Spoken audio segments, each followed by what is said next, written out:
What's going on, everybody? It's the Flying Pig here on Flying Pig United with another little transfer news update video. Well, not transfer news, I guess transfer news of managers, but in terms of the latest Manchester United news that's going on right now, we'll give you the latest goings on and if anything breaks throughout the show tonight as well. Get in there, my son. Thank you, everyone who's in here. Let's be having you. We've got a new manager coming in. Is it ideal? I mean, it's not ideal, but it's definitely a step in the right direction with what's available right now and can hopefully, have a good future for the long term at the football club as well. So Ralf Rangnick's getting in here. How are we all doing tonight, by the way? Thank you very much for joining. I'm just going to give a few shout-outs at the start here. Eddie Trooper, Roshmano, Cool Homies, Berber, Shame Koreshi, Kingface, TJS, Flying Pig Fan, Bell691, Johnny, Eddie O2, Natalie Pert, Connor Burke, and everyone else as well. Thank you so much for joining us for the evening show. Do us a favour before we get going and smash that thumbs up button. Give it that old Ralf Rangnick treatment. I'm going to have to learn how to say his name. It's still difficult for me. I don't know. Smash a 1 in the live chat if you're struggling still to say his name properly. It's Rangnick. It's not that hard, is it? For some reason, the spelling goes, it's got some weird tongue dyslexia thing going on there. But Ralf Rangnick is going to be the interim manager, it seems, for the next 6 months, lads and lasses, with a view to taking over some sort of sporting role at the club there for a 2-year period afterwards at this moment in time. Tedson Kabiru, Shlomo, hello guys, Batman Night Fan 133, everyone, thank you so much for joining us. Do get your thoughts and opinions in the comments section throughout the show as we get involved, and also give it a share if you want on social media. Thank you guys for getting in here. So let's get on and talk about the biggest stuff, basically. So Ralf Rangnick, when he was asked about, the Manchester United at the time in 2019, so a Manchester United staff member met with Ralf Rangnick in 2019. They inquired about Red Bull's academy and coaching setup and asked whether he would be interested in the sporting director role at Old Trafford. This is from Andy Mitten reporting that United made contact with him in 2019. And Ralf Rangnick replied and said, if any club wanted to speak to me, the question would have to be, can I be somebody who can influence areas of development across the whole club? Otherwise, you're only getting half of what I'm capable of. So, in terms of what this guy wants and what this guy needs, it seems like he does demand a bit of creative freedom in his role. And even as an interim going into a consultancy role at this stage is what we're not too sure exactly what the role is, but it could be a sporting director role, could be a football director role, technical director role, we're not too sure yet. But, it does seem like he could be somebody very good for steering the ship long term and, actually overseeing things from a football perspective to a good degree. He is obviously a very experienced man. I mean, he's done a lot for different clubs. The RB clubs, the brands of those clubs, has done a lot for them in particular as well. If you actually look at his career, so he's taken charge of more than 650 matches during his career. There's a few ones coming in live chat here, by the way. Yeah, exactly. Or just 133 and Eddie O2, they can't say his name either. It's a difficult name. Let's just call him Ralphie Baby. Ralphie Baby. Or maybe Ralph, or just King Ralph, or hopefully eventually King Ralph. Ralph will do for now. But anyway, Rangnick, who's Nick? No, don't ring him. No, Rangnick initially turned down a contract offer from United a while ago, but because he's been sort of assured of certain things, certain freedoms, and the future role in the club, that is what has swayed his decision and made him want to come. So, this is all positive stuff, guys. United have gone for somebody maybe that ordinarily they might not really want to go for because, they don't like to give away too much. They don't like to give away too many freedoms and make so many assurances. So, this is positive steps. And even if he doesn't stay beyond that 6 months and Poch or Ten Hag or somebody else comes in, it's like he can go and oversee things from a football point of view beyond that, beyond the coaching role. So I think it's good news, guys. It's good news, isn't it? I mean, it's solid. It's solid work from the club here. It's nothing spectacular. I mean, anybody who's we had the previous managers, of course, was Ole Gunnar Solskjaer, nowhere near the credentials of this guy. But the two managers we had before that, Jose Mourinho and, Louis van Gaal, excellent, experienced managers who've won a lot of stuff. I mean, Jose's record in terms of winning things compared to this guy is just, he dwarfs it entirely. So it's not like you can compare what he's won, but this guy does a lot of work with clubs beyond that. and is definitely just a general, all-encompassing football man, which is brilliant. You hear those quotes that it's only if you only give him a coaching role, he's only got 50% of his abilities that are unlocked for the club.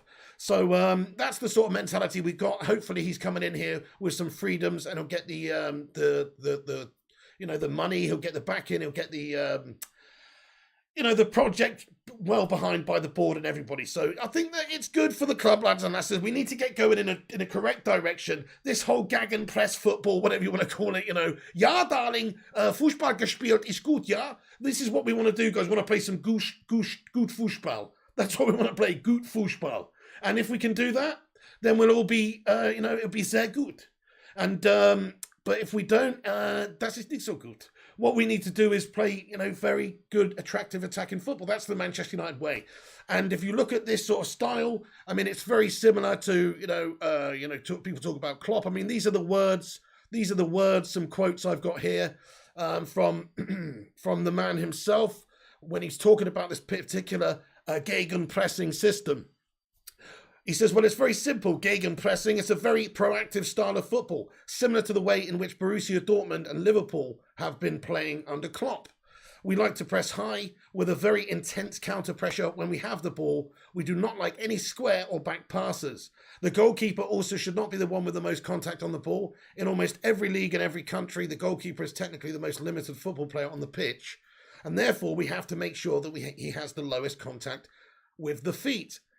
It is a fast, proactive, attacking, counter-attacking, counter-pressing, exciting and entertaining style of football. This is his own words when talking to ESPN about his gegenpressing system. So, that sounds like a bit of me. That sounds like a bit of you and a bit of United, if you ask me. That's what we want. We want we want a very good attacking style. A nice 4-3-3, a nice, something along the lines of what Liverpool do, if that's what we're talking about. We're comparing it to Klopp and Liverpool and Dortmund here. That's fine by me. That's what we should be trying to play. We shouldn't be trying to play some bullshit counter-attacking defensive malarkey or, whatever Solskjaer's style was. I'm not really too sure in the end. Jose's system was guff. Louis van Gaal was a sidey crab, passy football type style, and it just didn't lend itself well to United. This sort of system, this sort of approach, this sort of philosophy is exactly what Manchester United need right now to get us out of the doldrums, to get us a bit of belief and confidence back, and just something for the fan base. Entertaining football, but also being able to win games, going out there and dominating teams and using the quality players that we've got. Because if you've got all the great players we've got, then surely if there's a capable coach coming in, then they could do the job. I've also got a quote here from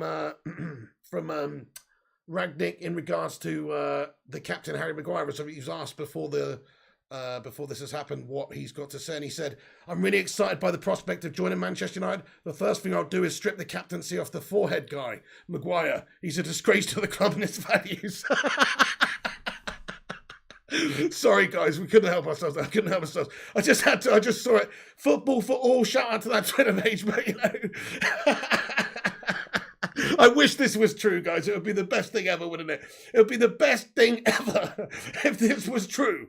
If he just said this, as he'd been quoted as saying yes. The first thing I'll do is strip the captaincy off of that forehead guy, Maguire. He's a disgrace to this club and its values. Absolutely. It's not true, cruise control. No, it's not true. It's just a joke.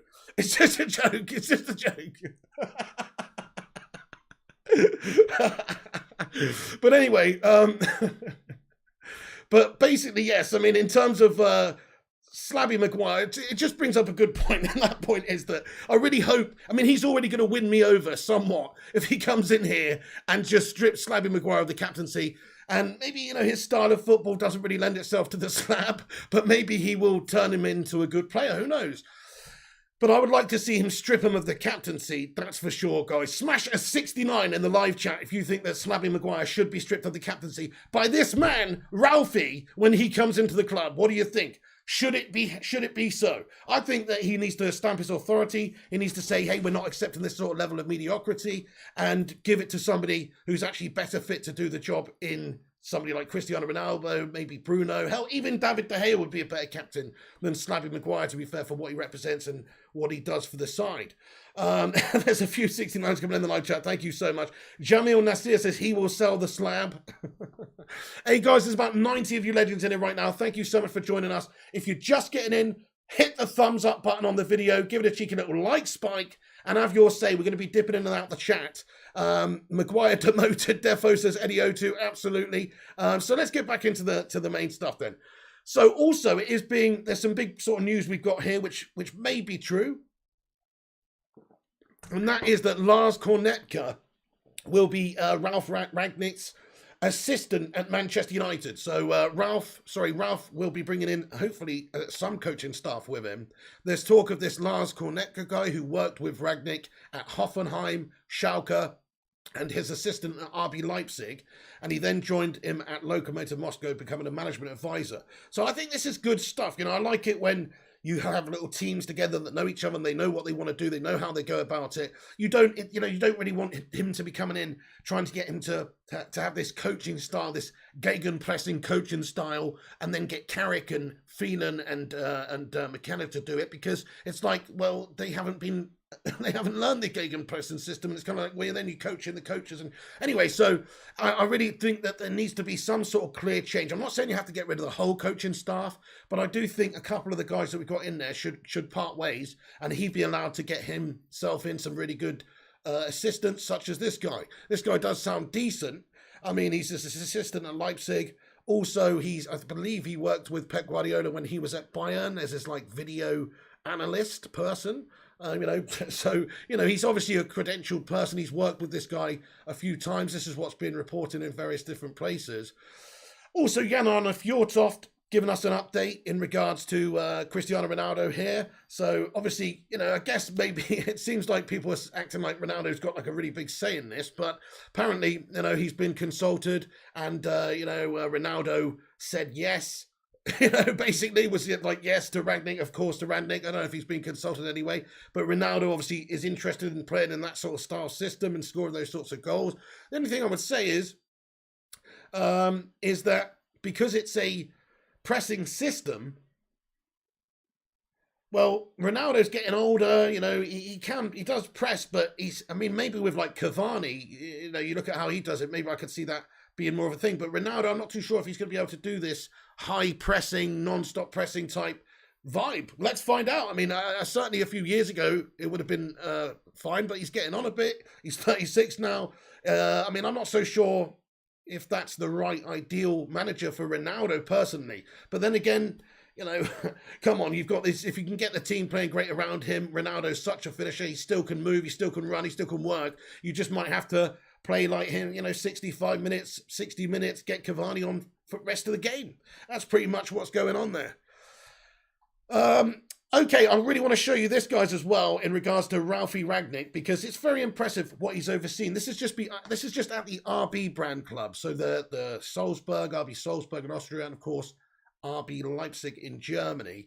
And this is just some of the work that he's sort of overseen whilst he's been in charge of these clubs. And if you look at the signings that he's made for these clubs and the amounts of money and the prices and sort of what they've gone on to do, you can see it here, guys. So Mukele, 60 million, Werner, Nkunku, Haaland, obviously Erling Haaland going to RB Salzburg. You've got Mane coming in for 4 mil, Forsberg, Upamecano, Sabitzer, Keita, Poulsen, Klosterman, Haidara, Schlabberschlei, Kimmich, Deme, and Kanate here for free. You look at these prices, you look at these fines, these gems, and you think, wow, there's obviously some sort of good basis there and what they can do, and getting the scouting network all out there and set up and bringing these talents in. So that is very impressive to me. You just look at some of those clubs, players that they brought in and the prices that they paid, bringing players in, and that bodes well for Manchester United, and it certainly bodes well for the Glazers and these guys as well, because they're all about finding cheaper gems, I'm sure. And who cares where they find them, as long as they're good enough to play for Manchester United. And I think that's sort of a list of players that you just brought in for those two clubs. That's not throughout his whole career. That's just with those Red Bull clubs. You'd have to say that that's very impressive. It's very impressive. And in terms of who he could bring in to Manchester United, well, there's a lot of talk about a few different players because of this. So let's just have a look at this. So rumours, these are just rumours, obviously at this stage, he's not even in the job. But in the future, it was understood maybe, if you look at what United need and you look at some of his previous experiences and things, then maybe there's a short list of 4 people that Ekram Kerner, shout out to the source here, that's just put a list up that I saw on Twitter. It's Dennis Zakaria, Nordi Mukele, Danny Olmo, and Erling Haaland would be high up on this guy's list, apparently. We'd all like a little bit of Erling Haaland action, and he's already overseen that transfer once before to one of his clubs. So just saying, doesn't mean that much. Obviously, Haaland could end up anywhere, could go to Real Madrid or anywhere, but I'm just saying it obviously would be nice to sign that guy. Imagine if you did sign Erling Haaland. So, a couple of days ago, we were talking about maybe Poch coming in and the possibility in the future when Cavani goes or whatever, maybe United going in for Harry Kane. Well, who knows if we could pull off something like that with Haaland in the future. You don't know. There's obviously some sort of relationship there possibly. So, Ralfie Rangnick, get in there. Rah, rah, rah, rah, rah, rah, rah, Ralphie Rags. I want your loving and I want your defense. Anyway, so I'm going to stop there. Going to stop there. Hey, there's a chant in there somewhere there. You know what I mean? Lady Gaga vibes there. There's a chant in there somewhere. I'm working on it. Anyway, So yes, so it's also understood that there's an article I've got in front of me as well, posted tonight on 90 Mins, and various other outlets are also reporting that United still continue their pursuit of Mauricio Pochettino for the summer, guys. So, as a permanent manager, despite obviously Ralfie Rangnick coming in now and still having the possibility that he could hit the ground running, he could ignite United and get us playing brilliant football again, and we might win something, we might get up there, challenge him, we might maybe want to keep him, or it could all go tits up, we end up going for Poch. But it still depends obviously on what happens now, but still a lot of people, a lot of outlets reporting that Pochettino is still maybe considered for the permanent role. Also, Ten Hag is being touted quite highly as maybe taking over because of the style. Stylistically, if you're going in this direction, do you want to really go in a slightly different direction with Pochettino, who isn't playing this sort of, high pressing, attacking sort of football? You want to have a look at Ten Hag's football and then say, is that more in keeping with Ralf Rangnick's style of football? And it probably is. It definitely is. So you think, well, maybe you look at somebody like that down the road rather than just going for Pochettino then. So maybe there's an opportunity for Poch to come in now. Seems maybe he's missed it. He might still be the number one choice for Manchester United. That is reportedly the case. But doesn't necessarily mean it will happen. I mean, there's so many different things that can happen between now and the end of the season. Ralphie could run with it. He could win something. He could do a Tommy Tuchel over a Tommy Tank Tuchel over at Chelsea and get them to a Champions League trophy or whatever. Who knows what can happen? It's unlikely, but if he did do that, then obviously you would want him to stay, and maybe he would play himself into the job regardless of winning a trophy or not. So that still can happen, and so maybe Poch isn't going to get the job in the summer because Rangnick will still be here, or maybe Rangnick will just do okay. Maybe he'll plant the seeds, and maybe he'll step into that sporting director role or a different role come the end of the season, and then we'll go and get Ten Hag. So there's still a level of uncertainty and doubt about the future, but it seems like if you went the Rangnick to Ten Hag route, that kind of makes a little bit of sense. And Ten Hag's obviously showing some good abilities over in the Dutch league and in the Champions League this season. They haven't lost a game. They've won all their games in the group stage. They've done very, very well. Is he ready for the step up? Well, we'll see, but he could also fit in with the sort of philosophy that the foundations are going to be laid by this guy, and they'll fit in with that. So that's the idea. So, but at this moment in time, it's understood Pochettino is still on United's list for the summer, because let's face it, this guy's only signed a 6-month deal. It's perfect. He can come in. It's a massive audition. Is he going to get this team playing brilliantly? If not, it doesn't really matter, because he's going to still go and help the team in other ways afterwards. But obviously, we want him to succeed. Obviously, we want him to do well in the short term.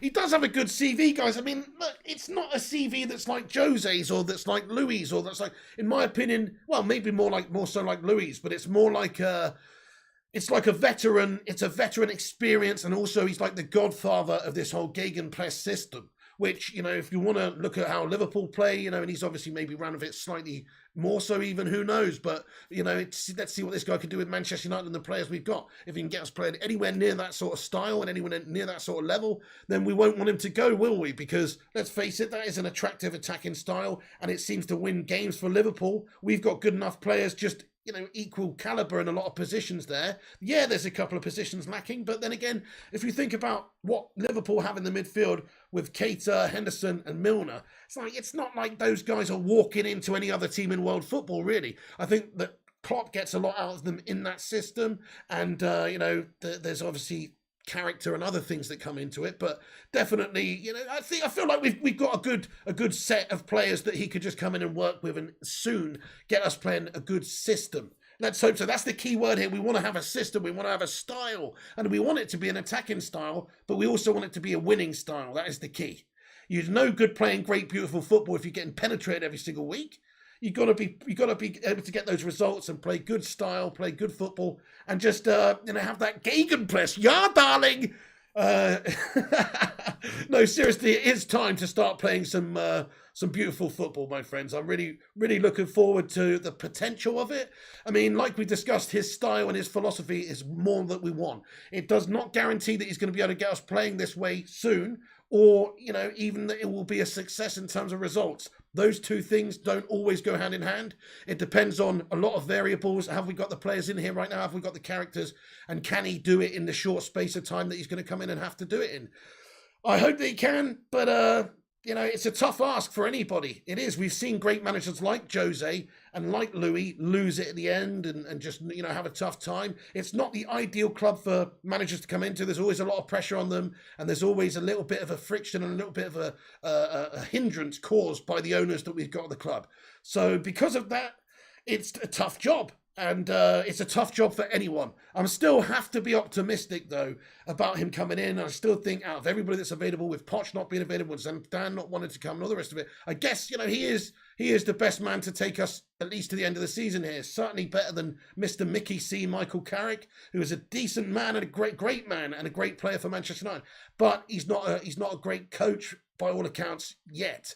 Who he could be. He showed some good abilities the other day. I was impressed, but come on, you know, you can't be giving somebody a job based on that. So it is the right thing to get somebody else in to shepherd us to the end of the season, so we can, you know, go on to greener pastures next season. Hopefully, that's the idea. So yeah, Ralf Rangnick is going to be United manager, guys. I'm going to ask you now, on a scale of 1 to 69. What is your happiness rating of this job? Get it in the live chat. Scale of 1 to 69. 1 being absolutely gash-tastic, like David Moyes has just got us. We just lost the fucking MK Dons or something. Or like 69 is we've just won the Champions League, looking in the 99 with Solskjaer, and Solskjaer has won it. 1 to 69. What is your happiness rating right now? I would say my happiness rating with this appointment is probably around about 50. You know, I think it's 50 out of 69. I'd say that it's pretty decent. It's a good appointment. I can see where we're going with it. I like that he's going to be given some more creative freedoms than previous managers, not necessarily managers, but in the role that he will have potentially going forward. He's only agreed to take it so he can sort of influence the club and get us winning some things. You know, or get us having the freedoms to be able to plant the seeds to win some things. Hey, by the way, I want to give a shout out to everybody who's in it right now. Mo Wadder, BA, Johnny, J Subi, Craig Davies, Snapfilm Walk, Fox and Round, Ralf Rangnick, aka Paul, Nikolai Lindquist, Clicks, Prince Blackster, Little Bean Vert, Sulky Salmon, Jamil Nasir, Solo. Everybody do us a massive favour. There's over 200 of you legends in it right now. Let's get this bad boy to 100 likes. Let's have a cheeky little like spike if you're enjoying the show at all. And then do hit the like. It's free to do so. And it gives us a boost up there on the YouTube algorithm and helps us against also, you know, corporations such as the BT Sports of this world, etc. and other unscrupulous people. So help us out by smashing the thumbs up button and give it a share on social media as well. Spread it far and wide and hit that subscribe button if you're new, lads and lasses, please. That helps us out a lot as well. If you want to get involved here, you're welcome. So there you go. I'm just going to get rid of that list now, but it's very interesting. It is a very interesting list of players that he has brought in there. I think it's very good. In fact, I'm just going to move it over here and put it in the top corner there just so anybody coming in can see it, because it is quite interesting. Best decision our club has ever made in over a decade, says Seriously.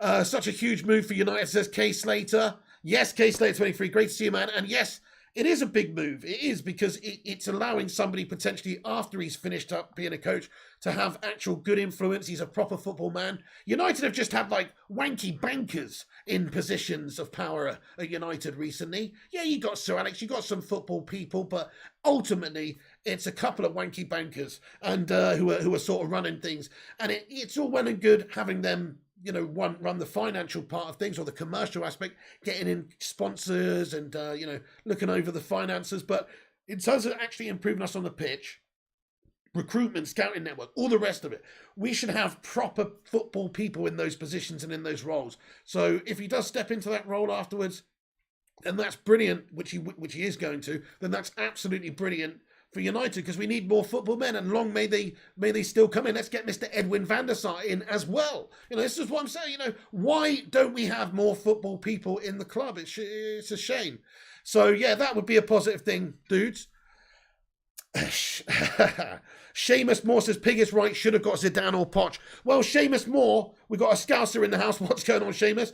I mean, listen, I'm not going to pretend like I wouldn't have preferred Zidane. At this moment in time, I think Zidane would have been really good for Manchester United, or potentially could have been great. Now, it's a gamble. I mean, come on now. People, listen, I know this is good. People are acting for some reason, or not acting, but they're not, I don't know. I feel like they're trying to find they're trying to find the awesomeness in this. It is a good sign. It is a good acquisition by us, absolutely.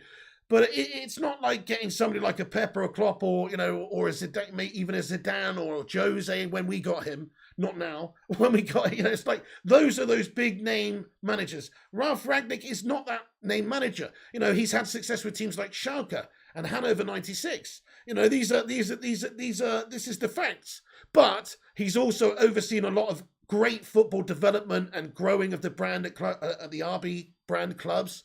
And I think that is very important. And that's not, this is just, to be fair, this is just a 6-month deal. So this is just temporary. It is. I really doubt that he's going to continue after the 6 months as the main coach. The only way I see that happening is if he wins a lot of things, and that's going to be a big ask. So I really do believe he's just sort of here to lay the foundations this season. They're trying to salvage something that as much as they can, of course, but also they're fully aware that he's got abilities to take this club forward in other areas afterwards. So whichever way you look at it, it's positive, because, you know, we could have got maybe somebody with a bigger name, or Zidane, or, you know, or other managers like Nagelsmann, but he's not available. And, you know, we don't have the ability to get these guys right now because it's mid-season as well. It's just we had a certain list to choose from. He is probably the best of the bunch. Zidane didn't want us. So Zidane didn't want us. He can do one then. You know, it's as simple as that.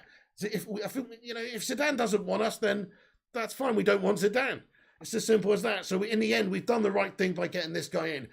But at the time, you know, before this, it would have been cool to get maybe Zidane. I guess Pochettino would have been good. He's got the Premier League experience, you know, but it's not guaranteed. He's not got any trophies. He's not won anything really. He's also just a super nice yes man for the Glazers. What I like about this particular appointment is that he's actually spoken to us previously, and he wasn't interested because he wasn't given freedoms in the job. We wanted to have more say in the goings on at the club and all that kind of thing, and he wasn't given that, and this time around he has. And so that to me shows you that maybe this is going to start about a little bit of change at the club, where we start to do things a little bit better. We start to run things above the football team.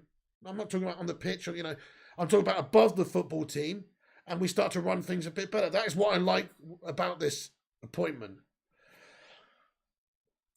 Pig, will Ralph be in for the Chelsea game, says Rupert Meadow. Right, okay, well, probably not, mate, no. It doesn't look like it, so let me just give you this informazione. So his first fixtures and track record. So it doesn't look like it. It seems like Michael Carrick will be in charge for the Chelsea game. We're not 100% on that yet, because, you know, he's supposed to have to get a work permit thing sorted out, and, you know, we haven't actually had official announcement by the club that there's been that agreement made with Lokomotiv Moscow at this stage.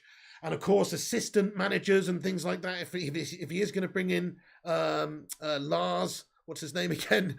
Lars Kornetka, then it's going to be another little, bit of time. So there's a few things that need doing first. So I do believe that Michael Carrick will be in charge for the Chelsea game.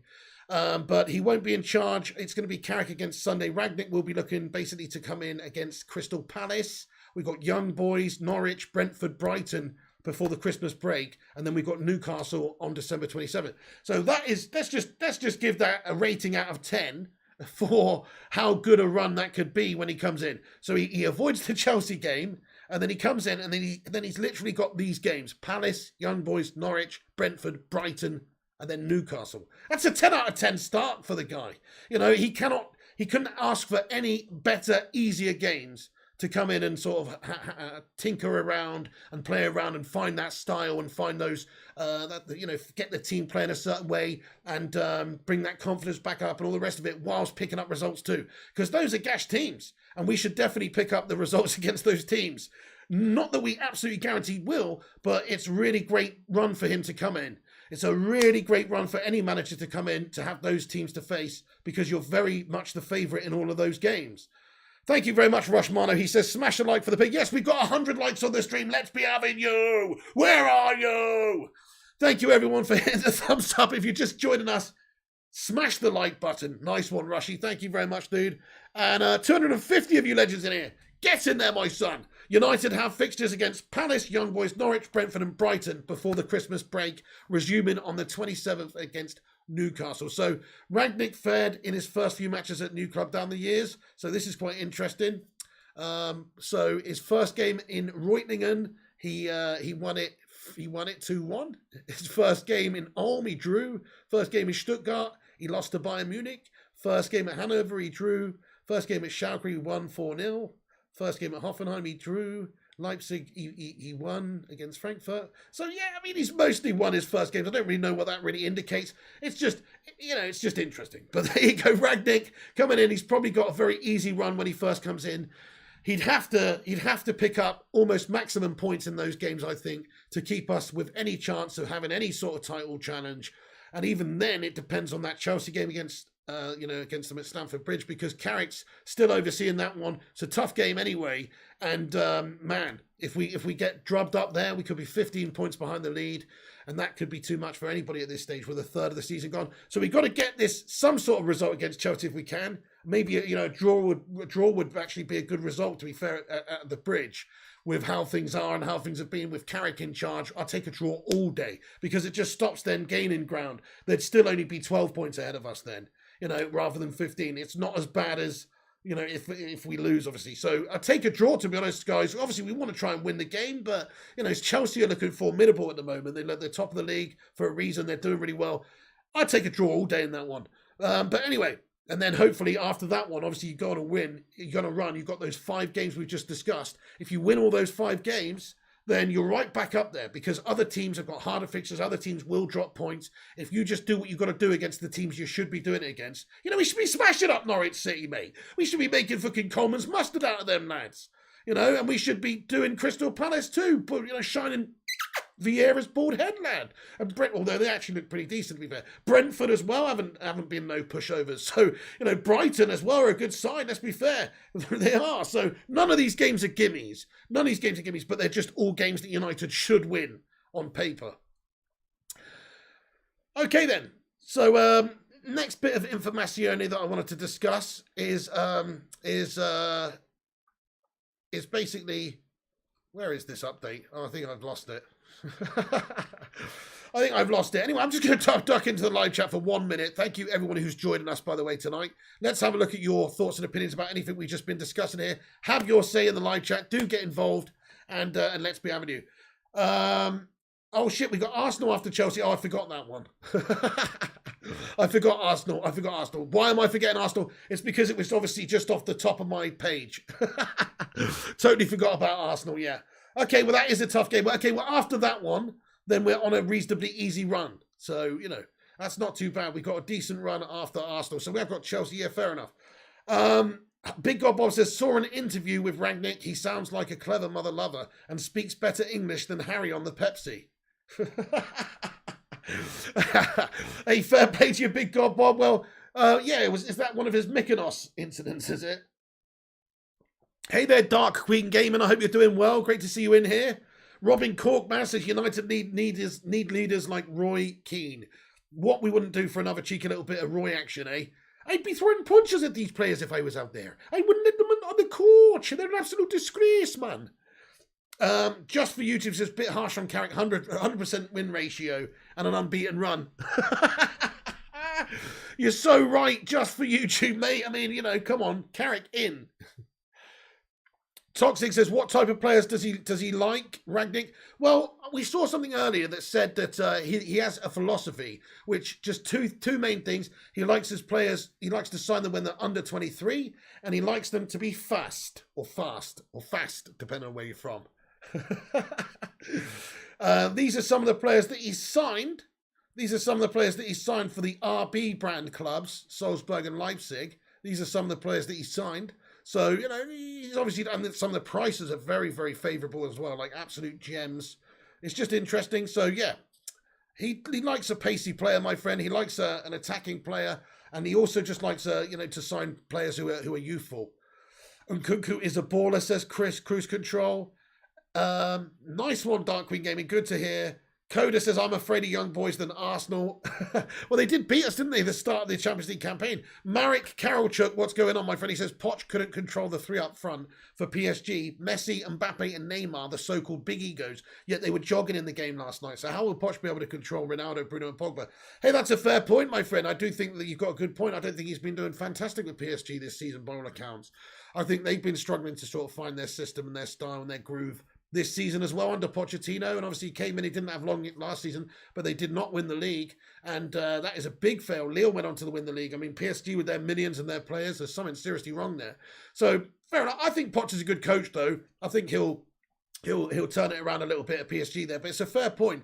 One thing that we were looking at the other day, though, statistically, some of his teams in the Premier League had the most distance covered per game throughout the whole season, average. Many seasons in a row. So like Tottenham, 3 out of the 4 seasons while he was in the Premier League, they had the most distance covered average per game, and even when he was at Southampton for one season. So I think that is something that he demands from his teams. It's just like you say, PSG is a team full of absolute prima donna meltbags, you know, proper prima donnas who just want to, you know, who such egos. I agree. I mean, Manchester United is not far off of that, but compared to PSG, it is an absolute saints row. You know what I mean? Like, it's just, there's no, I don't think that PSG, you know, ego-wise, it must be tough to manage that dressing room because there's a lot of big egos, Billy Big Bollocks, stars and, you know, mercenaries and all the rest of it. Because a lot of them, you know, they probably would rather be playing in Spain or England or Italy. But they're playing in France and they're getting paid a lot of money to do it. But does that really mean that they're giving it their all and they're 100% professional? I don't think so. So it's a fair point. Hey, Night Owl, thank you for getting in here for the $4.99 super chat. He says, at least we won't see McFred again with this manager. Hope you're right, dude. I really do. I also hope that he does get rid of Slabby as captain as well and makes a couple of changes. He's also said some things about Luke Shaw in the past, saying he doesn't think he's quite up to the standard or good enough. So you might see Tellers favoured, or maybe Luke Shaw has, you know, since then, he has obviously done really well. Last season, he was great. This season, not so much. But last season, Luke Shaw was undeniably fantastic for club and country. So you have to say, you know, maybe he's changed his opinion of him, but maybe he hasn't. So maybe you will be seeing a few changes in personnel here, Night Owl. McFred, I don't want to see McFred again, absolutely. You might see some of these players played occasionally. I don't think you're going to see a 4-2-3-1 with McFred in there ever again, though. Come on! Get in there, my son! The end of McFred! Hope so.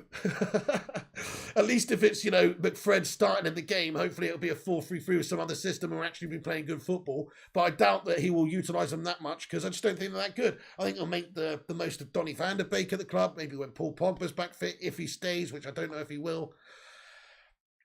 Guys, nearly 150 likes. Get in there, my son. Keep them coming and get some emojis in there. Super chat emojis for Night Owl. Thank you, Night Owl, for that one, dude.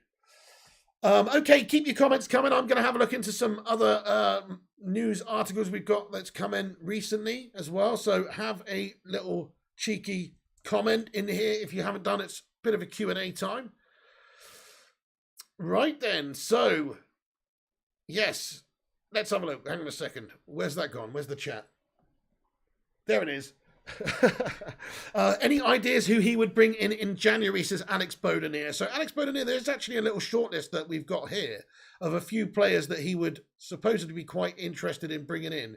And let me just see if I can find it, because here it is. Yes. So a few players. Dennis Zakaria. I mean, if you're talking about what we need, a central defensive midfielder, somebody who's athletic but defensively sound, somebody who can cover the ground, somebody who's quick, somebody who's strong, somebody who's big, somebody who's, a Wilfred Ndidi type defensive midfielder for us would be absolutely pucker. So I'd really love that box-to-box vibe as well. Dennis Zakaria would be a good option for us.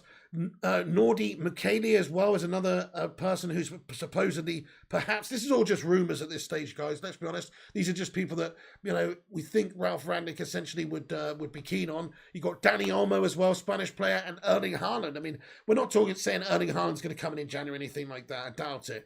But it would be nice if that guy would be on one of the first targets for this guy, and he really wanted to go and get him, because we would all like to see Erling Haaland at the club. He's undoubtedly one of the future stars in world football. He already is, to be fair. I mean, he's already banging in the goals. He's undeniably a great goal scorer. He could definitely do it in the Premier League. If United could sign him, we should sign him. It's as simple as that. And with this guy in charge, maybe it's slightly more likely, just ever so slightly more likely, that we could do that. He has overseen the signing of Haaland to RB Salzburg for €8 million back in the day, before he went on to Borussia Dortmund. So you have to say this is a possibility. You never know. It's probably just increases our likeliness of signing him just that tiny little bit. But I wouldn't say we've, I really wouldn't say anything else other than that, to be fair. Yep.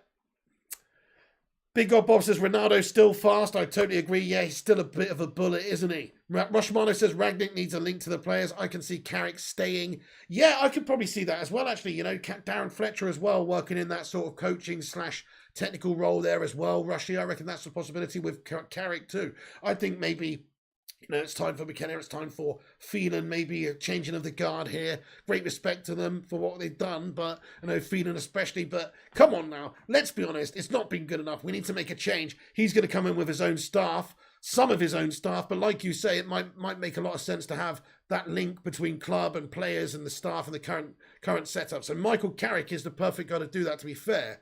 If you've got to keep one of the coaches, that's the one I would do. Rupert says you can't compare Tuchel with Poch. Just because Tuchel didn't do great in the Farmers League and works well in the Prem doesn't mean Poch. Well, Tuchel wasn't in the Prem before Chelsea. Okay, but I mean, yeah, Tuchel obviously didn't do that great at the end there. Otherwise, they wouldn't have allowed Pochettino to come in instead of him allowing him to go to Chelsea. So he obviously wasn't doing fantastic. But hey, look, I always say sometimes managers fit clubs better than other clubs. It's not to say they're not a good coach. Poch, on the other hand, he's never had that level of success at any club. That's all we can say. He's had good teams and he's done well, but he's never had great success.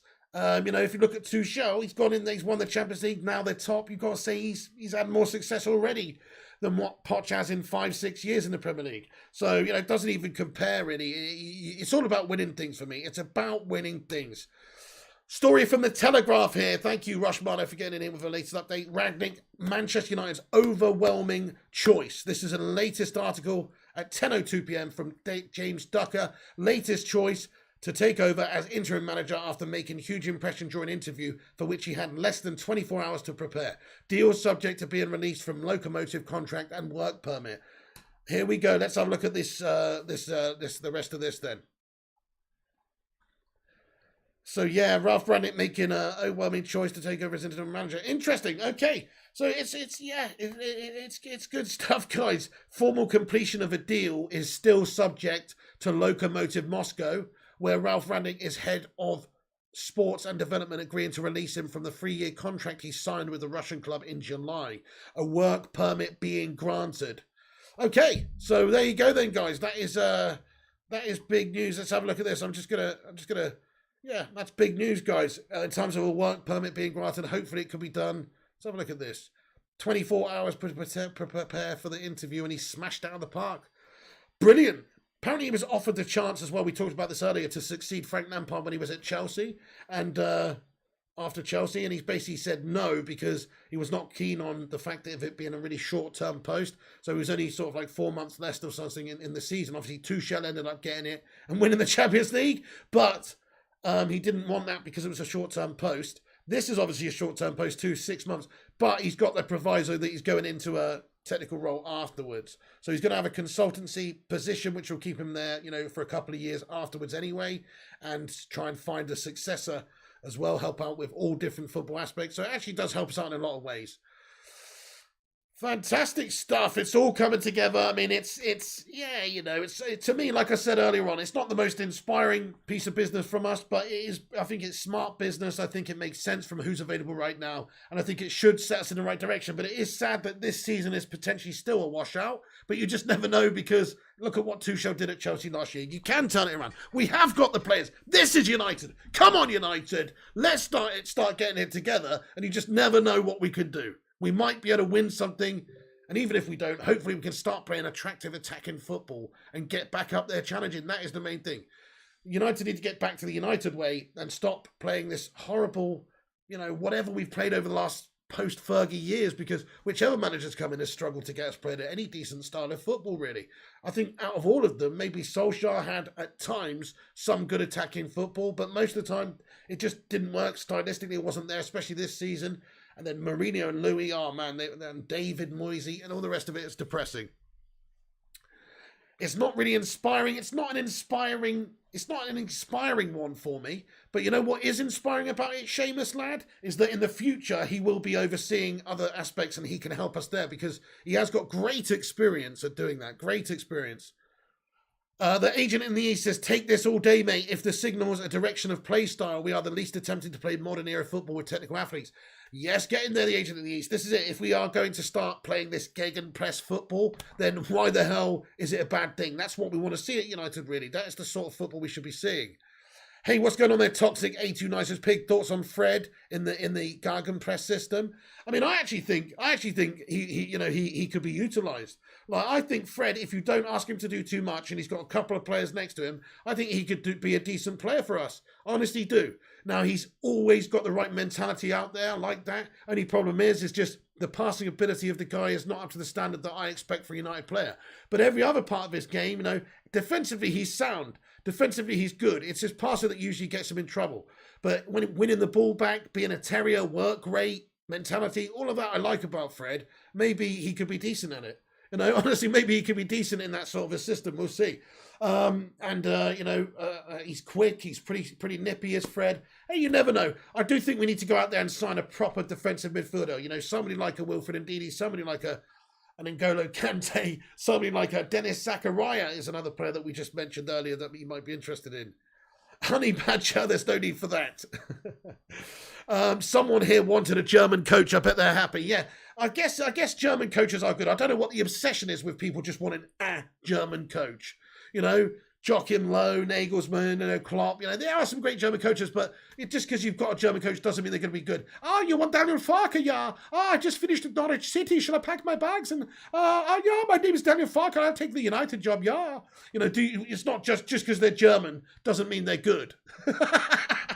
Not saying he's not good, by the way. He got Norwich back up to the Premier again. Did he? 2 promotions and all that. Fair play to the lad. But I'm just saying, it makes sense to maybe go with, somebody based on credentials, not just nationality. On our way to 200 likes. Come on, get in, Rushy. Farker in, says Johnny. Absolutely brilliant stuff. Absolutely brilliant stuff. Okay, so this is also an interesting point from James Duck. He says he knocked back the interim position at Chelsea before, obviously, Tuchel took over from Lampard, but offered to a 2-year consultancy position and chance to help shape Man United. Future beyond the end of the season is a big factor. In line for big bonuses should he deliver top 4/Champions League success. So there you go.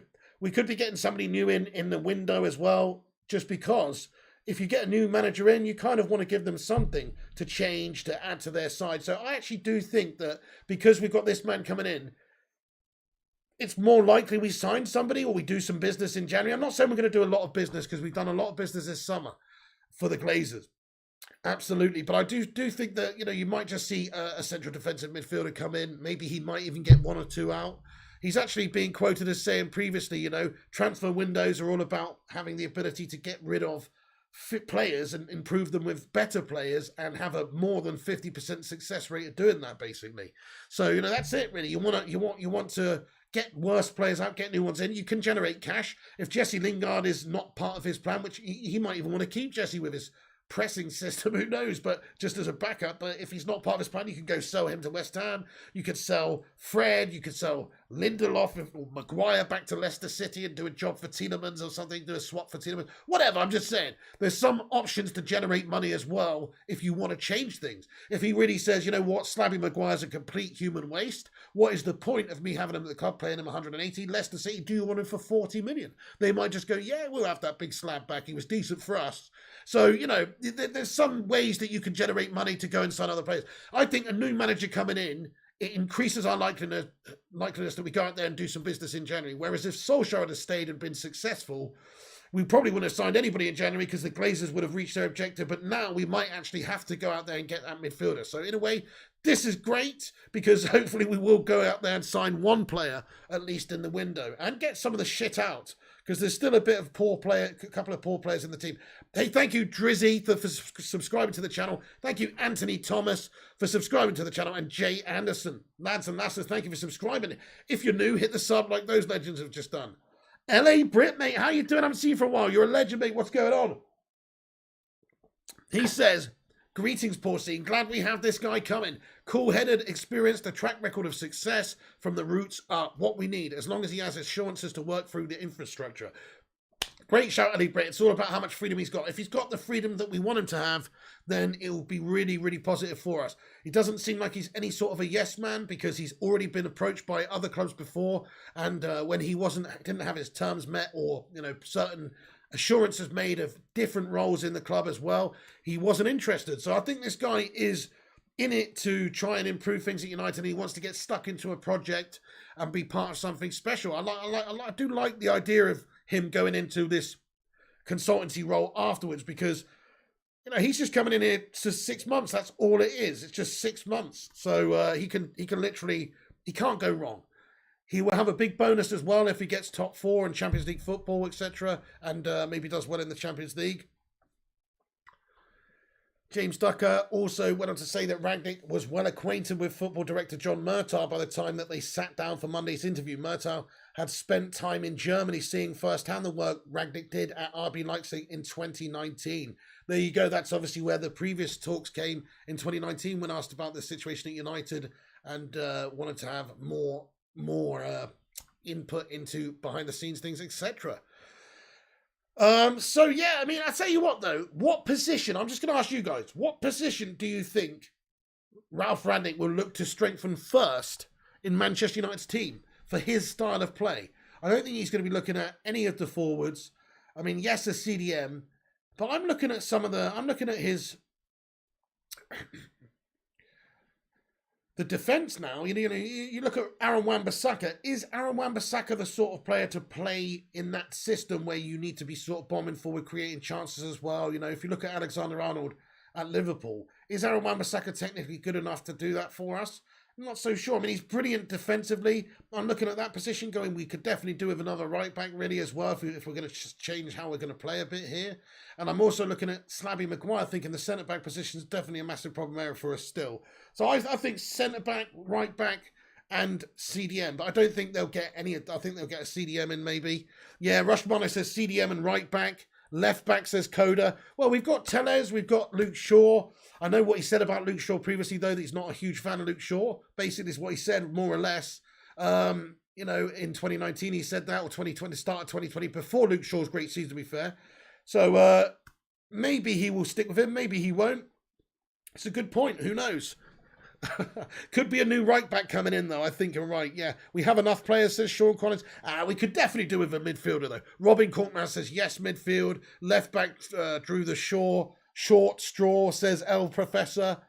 Fergie-son, we won't spend as an interim. Okay, but I can see us getting a CDM. You have to remember, this guy is not just an interim, really. He is an interim, but he's also an interim with the idea that he's going to come into a role afterwards to develop the side. So you're going to he's still going to have, that's the beauty of it.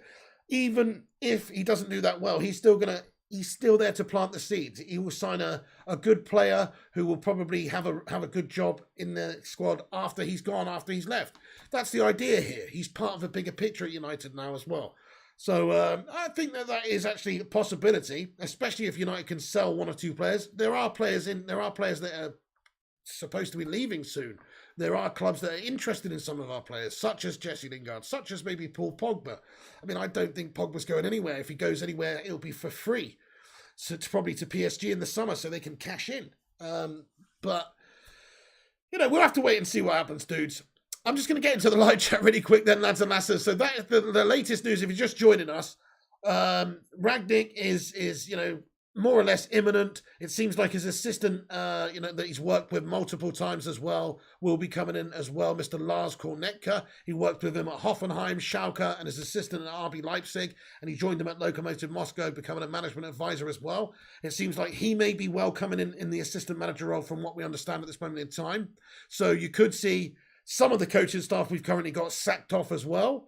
And then, one or two people brought in by this guy to work with him to get this whole Gegenpressing system style working and get United playing good football. So that's good. We don't want to have this coaching staff lingering around too much. No disrespect to them, but we need a clean change. Maybe you could have a link in there, as we've discussed earlier, with maybe Carrick staying around to sort of work under him and obviously help coach and be that link between the new management, the old management, the dressing room, the coach and the players and everything. So I think that's a big possibility as well.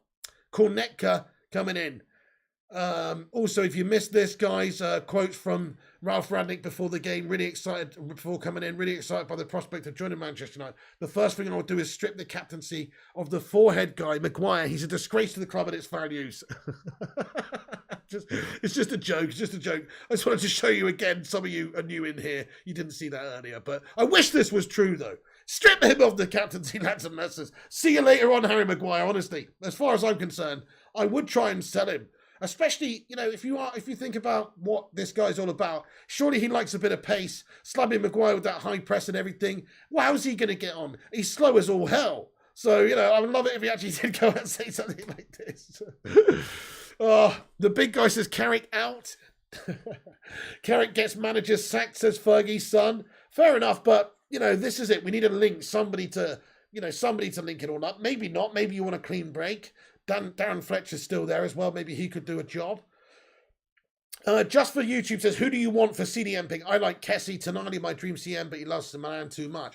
Okay, for me, for the last couple of seasons, I would have loved to have seen Wilfred and DDP at United. I think he's pretty much what we're missing in terms of a class athletic CDM who's also good on the ball and, is just very, very young still. He's only 24 or 25. He's still got the best years ahead of him. So I would say he would be a great acquisition for us.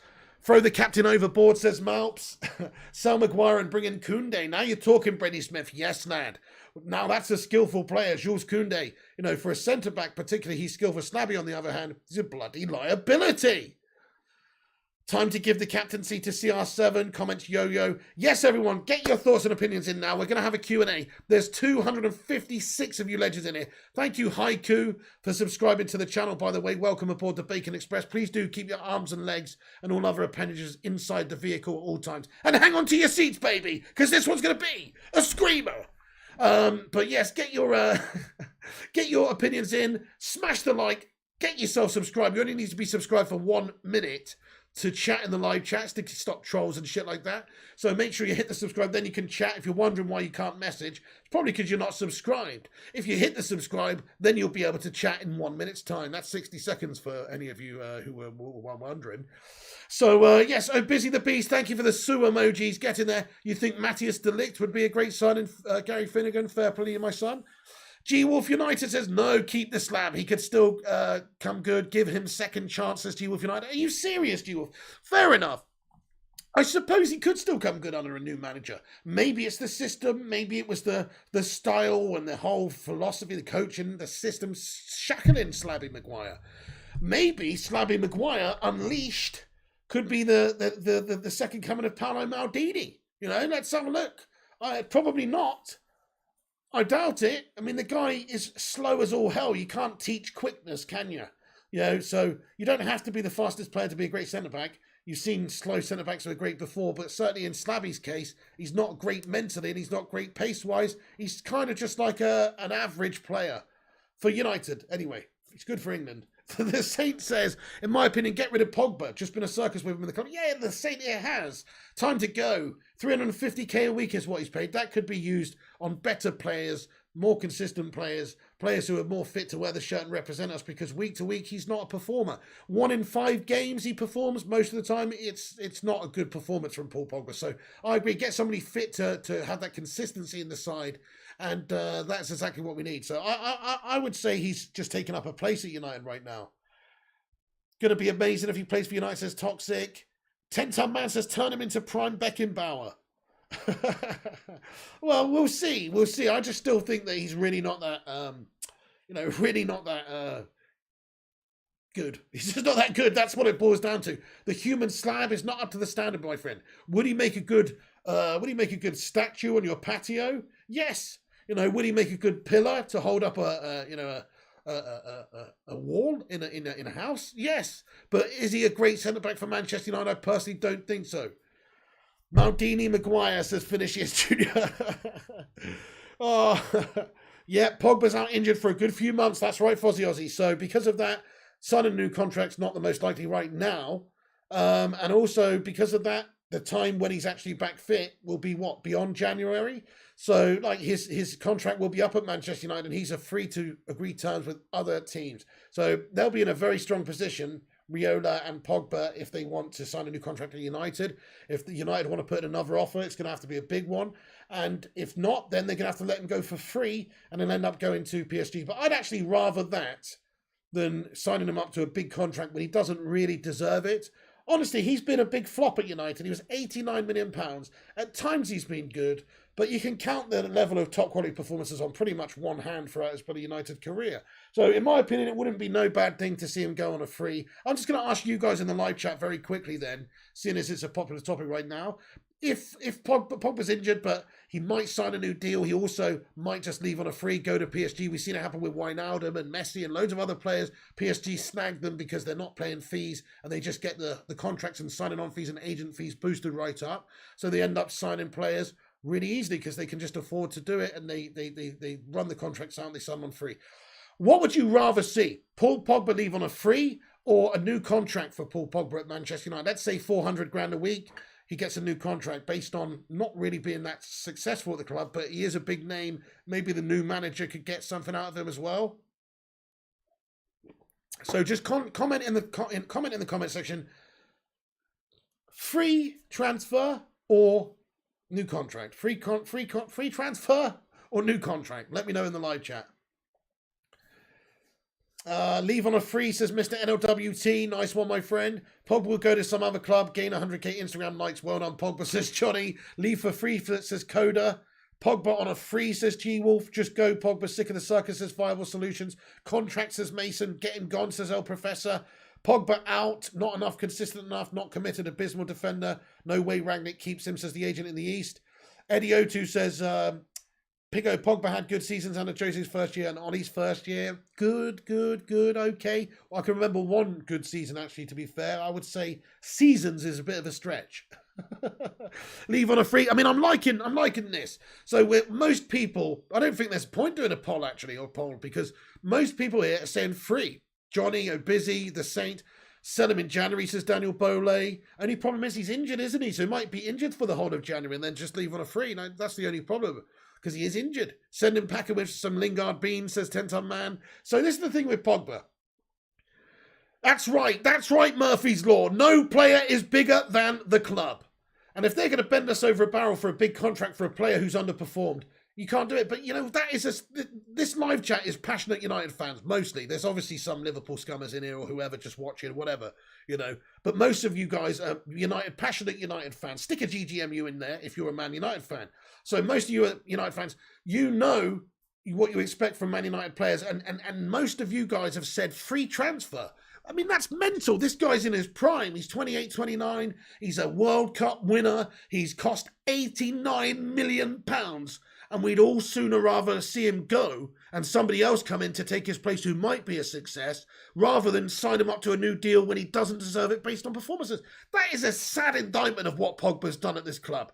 Honestly, it's not me just saying this is my opinion, but clearly a lot of you guys have got the same opinion of Pogba, that he's almost just taken up space now. You know what you're going to get with him, inconsistencies. And if you got rid of him, if he went on a free and went elsewhere, it frees up money at the club for other players, but it also frees up a space in the team where you don't have an obligation to play him. I feel like there's players at United that Ole Gunnar Solskjaer almost had an obligation to play.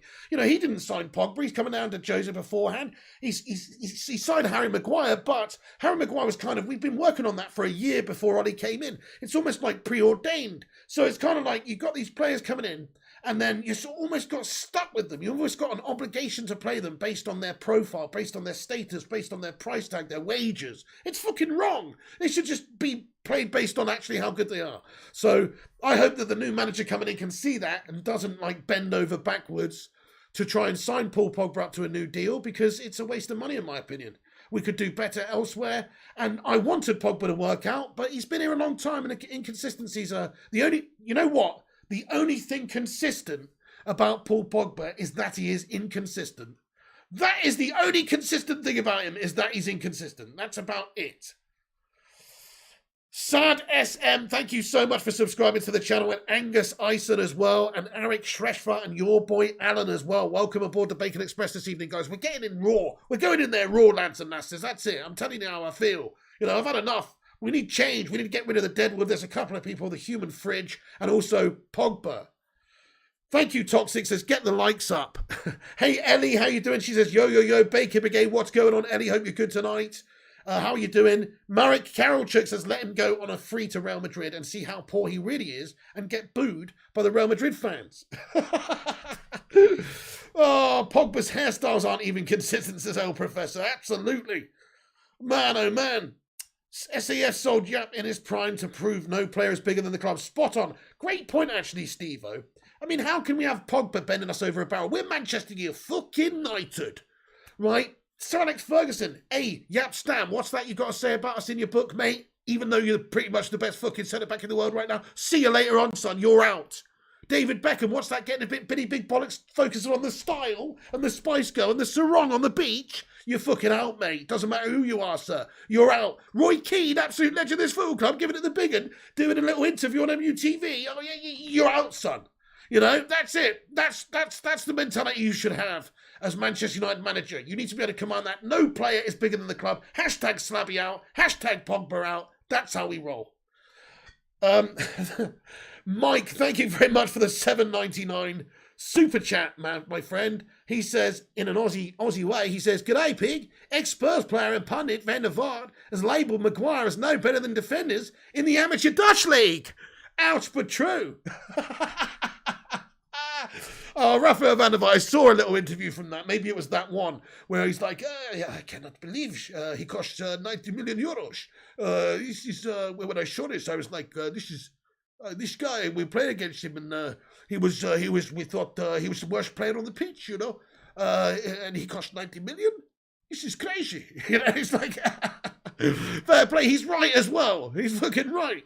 Like, what has he actually done to prove himself, you know, that he's actually that sort of level player? He hasn't. You're right, Van der Vaart's right, mate. Van der Vaart is right. Van der Vaart was a bit of a classy player, to be fair. I always remember when he went to Spurs, I was gutted we didn't sign him, and he did really well at Spurs, to be fair. Fang Sai with a Roy Keane emoji, get in there. Illa United says, Guten Tag. What's going on there, dude? In the words of Peggy Mitchell to Pogba and Phil Jones, get out my club, you slags. Big God Bob with a £2 super chat. Appreciate you, man. He says, even the council wouldn't take the fridge, says Big God Bob. No, it needs a Freon boost, mate. That's what it needs. It's running out of Freon, mate. It's too damn slow. Maguire to, thank you so much, Big God Bob. Christopher Trolley says, Maguire to Doncaster Rovers.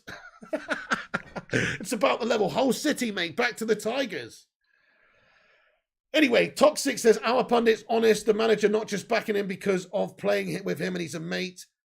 Keane would have Old Trafford literally empty, all prima donnas leaving, says Eddie O2. It would be a surprise, wouldn't it, if Roy Keane had any affiliation with Man United again. Seeing as Sir Alex Ferguson's in the boardroom as well, I don't see it happening.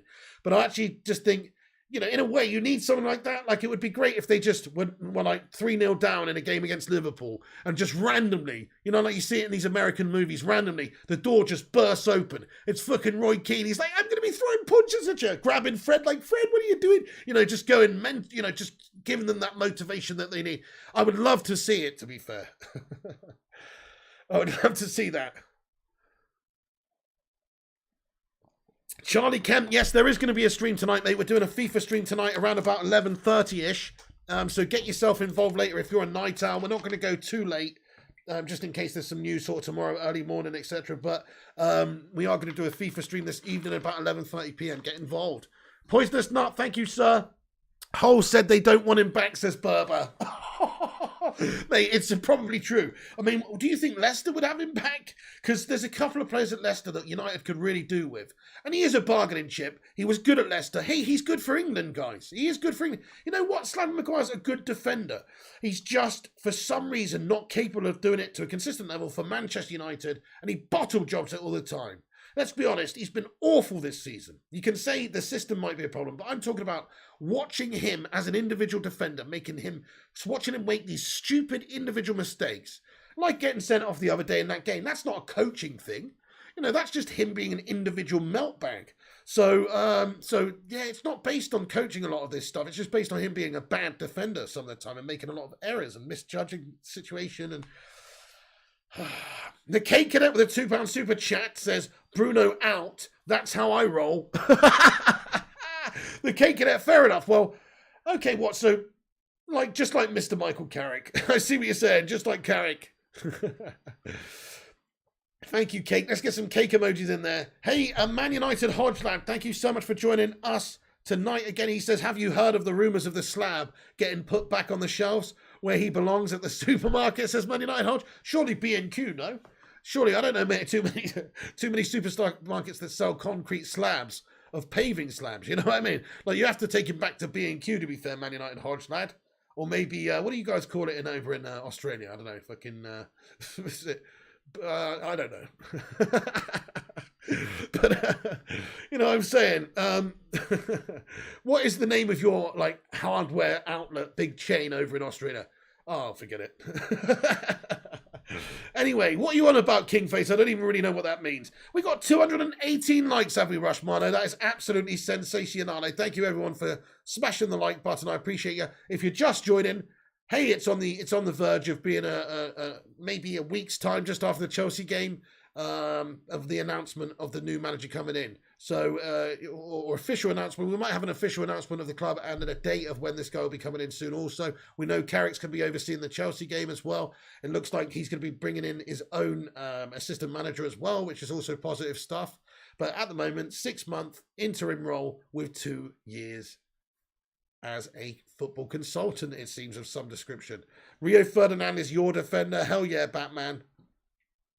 Ruby says, what's my opinion on Sancho? I think you're going to start to see Sancho come alive now. I don't know if necessarily Solskjaer was the biggest problem with Sancho this season, but he definitely didn't help him, did he? I mean, the whole team didn't help him because the team was struggling, Solskjaer was struggling, and Sancho was often played out on that left-hand side, especially to begin with, which is not his position. So I think Solskjaer definitely had a bit of a mare there. You saw him score the other day. It's almost kind of poetic. As soon as Solskjaer goes, Sancho scores, and he nearly scored another one as well. Great bit of play. He played really well. So I expect him to go on and do really good things at United. He's so young. So even though he had that poor period from when he signed up until now, really, I know he's going to be a good player. You know, you don't do what he did in the Bundesliga as a 17, 18, 19-year-old unless you're a real talented lad. He's got to have the right mentality, but I think he does. He's the sort of young man that was prepared to go from Man City, where he could have had it cushy or whatever. He's gone to a foreign league to play in Germany, to ply his trade and work his way up the ranks there to get experience,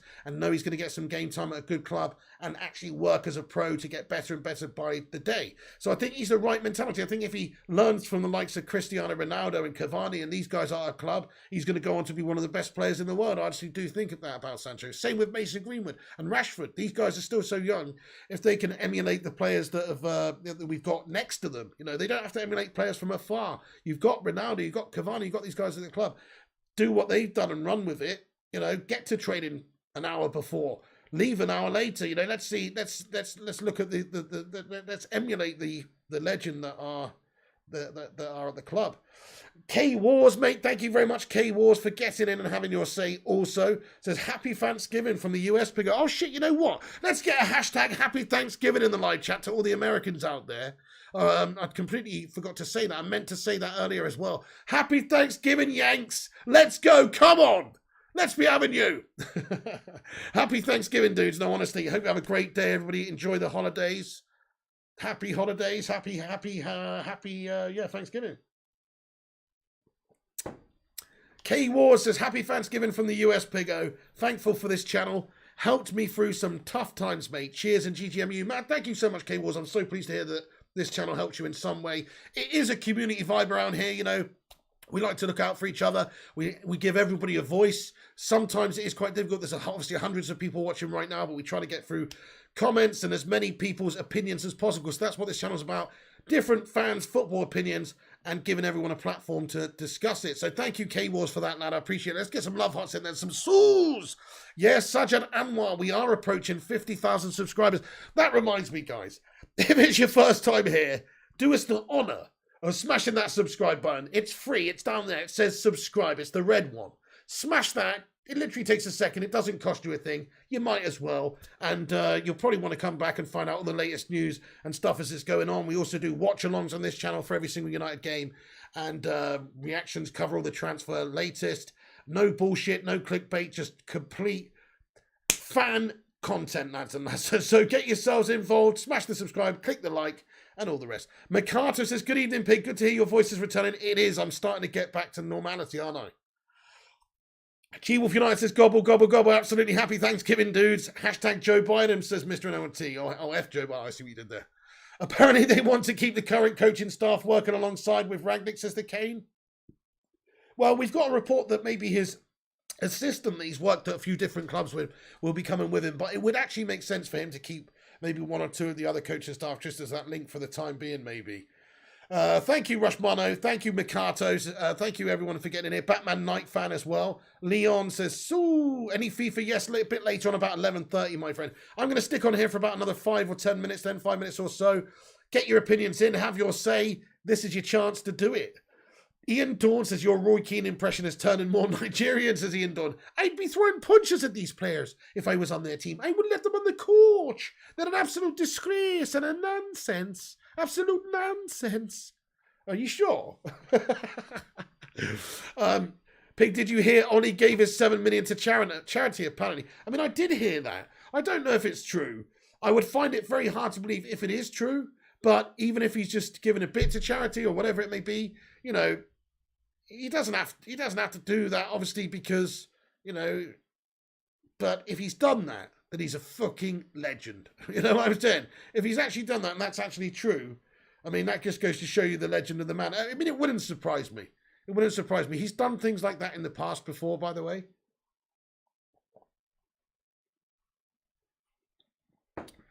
Look, I can't remember what it is now, but there's another incident like that previously in his career where he's like given away a lot of money to charity. So it wouldn't surprise me, but I don't know if that is true, though.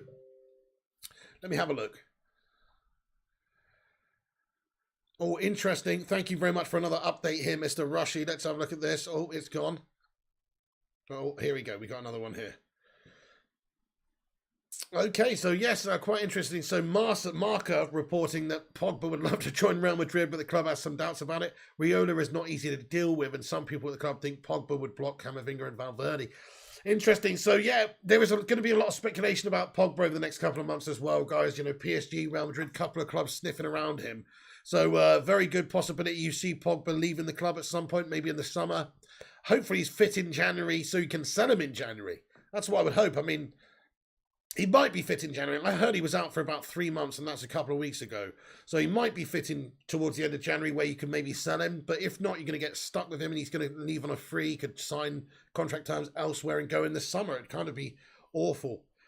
Next, Sing Play Football says, Mecca, is he in charge for United versus Chelsea? No, Brady. It's going to be Michael Carrick. Until we hear otherwise, we understand that they're working on work permits. They're getting permission from Lokomotiv Moscow. There's a few details to work on and, you know, contracts to exchange and all the rest of it, and a few visas and work permits and all the rest of it to get done. So it's probably likely that Michael Carrick takes charge of the Chelsea game. That is what's being reported by Manchester Evening News as well tonight, and a bunch of other places. And it makes sense because just the time frame is a little bit of a fast turnaround to get him in there before Chelsea. So Michael Carrick should be seeing the game on Sunday, and then this guy will be coming in afterwards sometime, probably early in the week, to take over properly. Nice one. Okay then.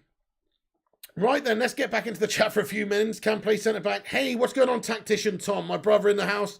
He says, I'm very excited about this. Nice, mate. What are you excited about? The style, the stylistically, what he can bring to the table, experience-wise, obviously. This whole gegenpress system, this, floppy jalopy type system, It would be nice to see United play a similar sort of system to that, to be honest. As much as we don't want to give the props to the Scousers, I do believe that's our best bet of playing attacking, attractive, winning football.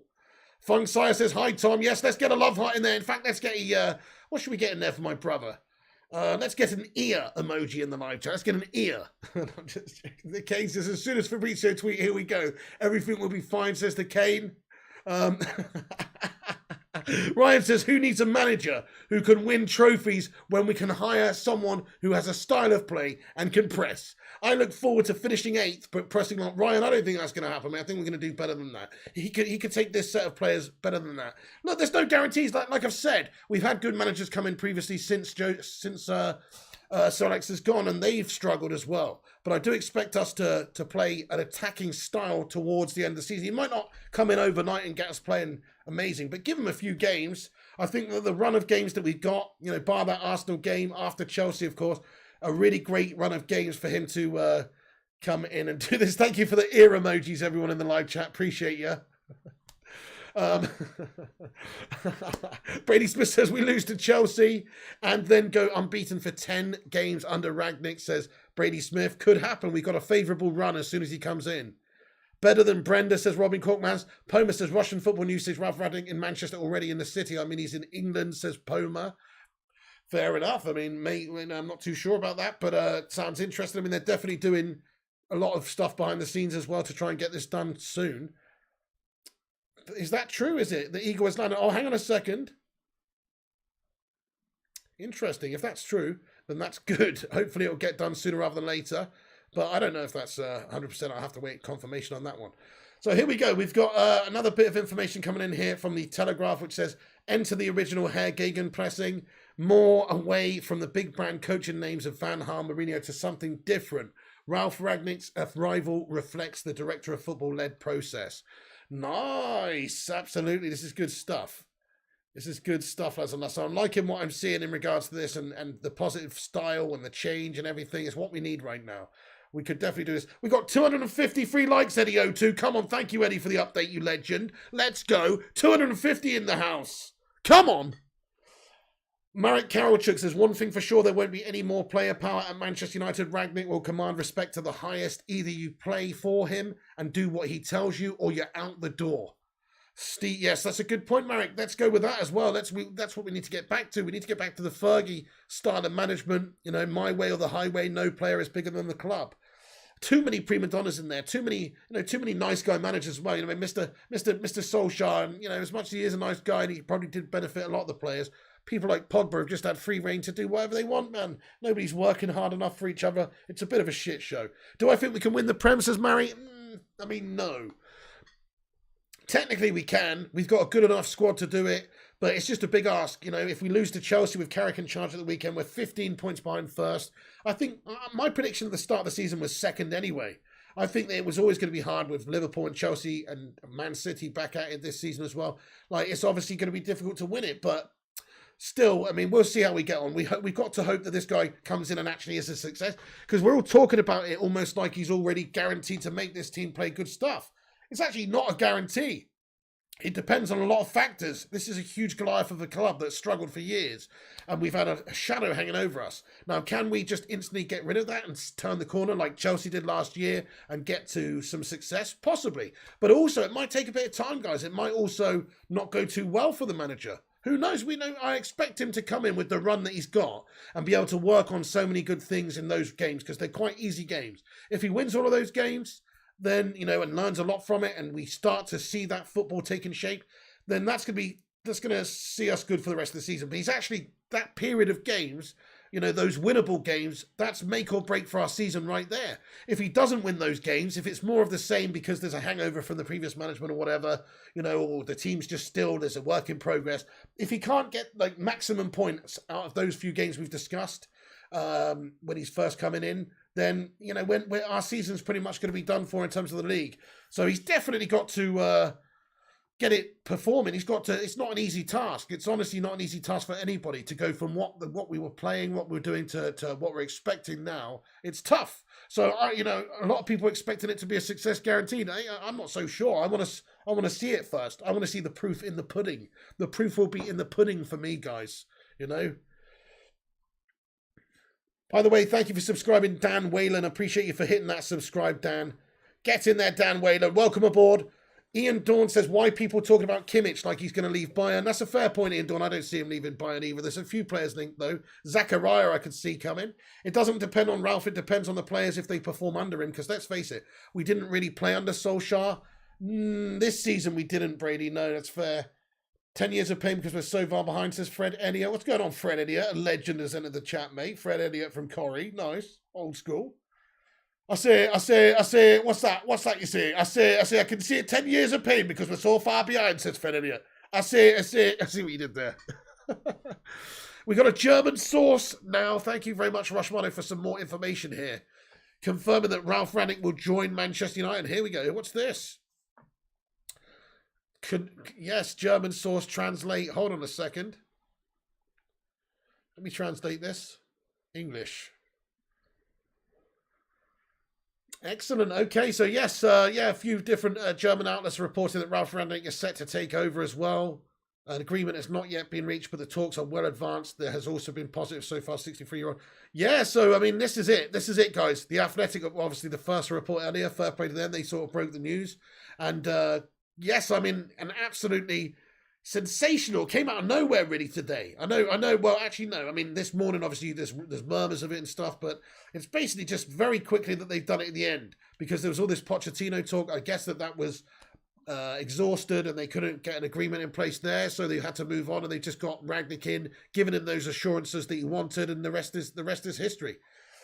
2,278 of you legends in here right now. 270 likes. Thank you so much. A great turnout this evening for tonight's show. Appreciate you all stopping by. Have your say for the last 5 minutes of the stream and get your thoughts in. So thank you, Tahid, for subscribing there. Chica Umgabema says, hope Rangnick isn't permanent.